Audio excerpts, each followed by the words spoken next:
Niille, jotka vielä sitä Hotel Camp-aarretta etsii, niin hyviä uutisia nyt tarkkana sitten tällä viikolla. Eli nyt siellä Camp-sivulla on sisustusesineitä useampi 100 ja me tullaan lisäämään tällä viikolla sitten täältä varastojen nurkista asiakaspalautuksia muutamia sinne tarjolle. Eli jos sulla on joku tietty juttu jäänyt paitsi, niin nyt kannattaa mennä tsekkaamaan, löytyisikö se sieltä listalta tämän viikon aikana.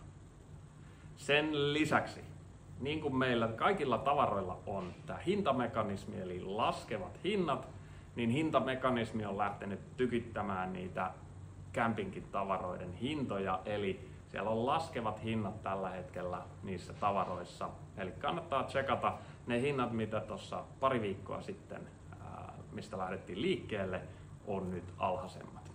Ja mitä pidemmälle marraskuuta mennään, sitä edullisemmaksi sieltä sitten tavarat tulee.